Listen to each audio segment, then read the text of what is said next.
नमस्कार शेतकरी मित्रांनो, शेती ज्ञानसागरमध्ये सर्वांचं अगदी मनापासून स्वागत आहे. आजचं हे जे माहितीपूर्ण विश्लेषण आहे ना, ते आपल्या सगळ्यांसाठी खूपच महत्त्वाचं आहे.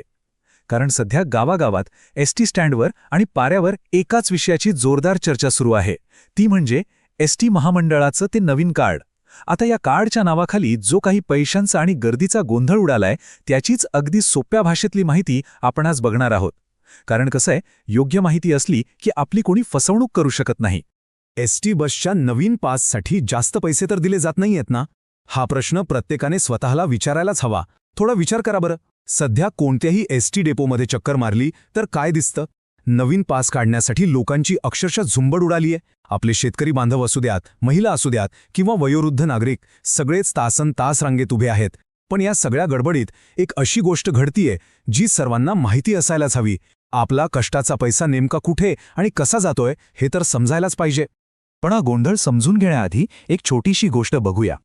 हे एनसीएमसी कार्ड म्हणजे नेमकं काय असतं?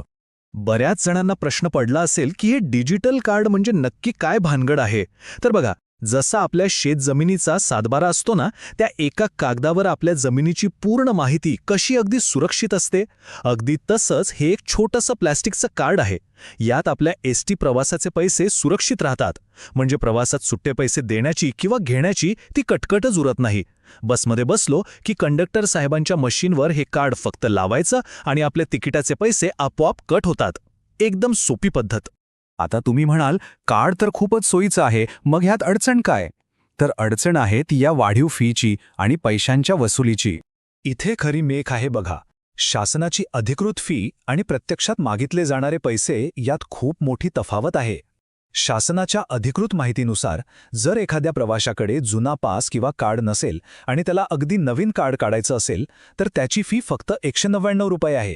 आणि समजा कार्ड फक्त बदलायचं असेल तर 149 रुपये लागतात. पण प्रत्यक्षात काय होतंय, अनेक ठिकाणी डेपोच्या काउंटरवर प्रवाशांकडून चक्क 230 रुपये, 250 रुपये किंवा त्याहूनही जास्त पैसे मागितले जात आहेत. म्हणजे शासनाचा नियम एक आणि तिथे होणारी वसुली भलतीच, असा हा सगळा प्रकार सुरू आहे. आता ह्या सगळ्या गोंधळाचा आणि मनमानी कारभाराचा आपल्या सामान्य प्रवाशांवर नेमका काय परिणाम होतोय ते थोडक्यात पाहूया. 2 ते 3 तास. होय, बरोबर ऐकलत. फक्त एक साधं कार्ड काढण्यासाठी लोकांनी डेपोमध्ये 2-2, 3-3 तास उभं राहावं लागतंय. एसटी स्टँडवरच्या त्या लांब रांगा बघितल्या की चक्कर येते. आता सांगा, आपला शेतकरी माणूस शेतातली महत्त्वाची कामं सोडून किती वेळ या रांगेत उभा राहणार? आणि एवढा वेळ रांगेत उभा राहूनही जर खिशातून वरून जास्त पैसे मोजावे लागत असतील तर कुणाचीही चिडचिड होणारच ना? बरं, आता कोणाला वाटलं की जास्त पैसे घेतायत तर आपण तक्रार करूया.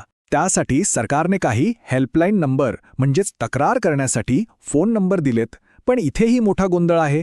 जेव्हा प्रवासी आपल्या मोबाईलवरून या अधिकृत नंबरवर फोन लावण्याचा प्रयत्न करतात तेव्हा बऱ्याचदा ते फोन लागतच नाहीत किंवा लागले तरी प्रतिसाद मिळत नाही. त्यामुळे सामान्य माणसाच्या मनात संताप आणि निराशा वाढणं अगदी साहजिक आहे. मग आता अशा परिस्थितीमध्ये आपण काय करायचं? आपल्या कष्टाचा पैसा वाचवण्यासाठी कोणती काळजी घ्यायची ते आता समजून घेऊया. सगळ्यात महत्त्वाची आणि पहिली गोष्ट, जर काउंटरवर शासनाने ठरवून दिलेल्या फीपेक्षा जास्त पैसे मागितले तर त्यांना थेट पावती मागायची. जसं आपण कृषी सेवा केंद्रातून बियाणे किंवा खताची गोणी घेताना दुकानदाराकडे पक्की पावती मागतो ना, जेणेकरून फसवणूक होऊ नये, अगदी तसंच. पावती असली की हिशोब चोख राहतो. दुसरी गोष्ट म्हणजे, जर त्यांनी पावती दिली नाही किंवा उडवाउडवीची उत्तरं दिली तर थेट आगार प्रमुखांच्या म्हणजेच डेपो मॅनेजरच्या केबिनमध्ये जायचं आणि रीतसर तक्रार नोंदवायची. आणि तिसरी एक महत्त्वाची गोष्ट, जर तुम्हाला आताच लगेच प्रवासाची काही तातडीची गरज नसेल तर सध्या डेपोमध्ये जाणे टाळा. थोडी गर्दी कमी होऊ दे, मग आरामात कार्ड काढता येईल. एक अतिशय महत्त्वाचा विचार इथे लक्षात घेण्यासारखा आहे. शासकीय योजनांची पारदर्शकता ही आपली सजगता आणि अधिकारांवर अवलंबून असते. आता पारदर्शकता म्हणजे काय?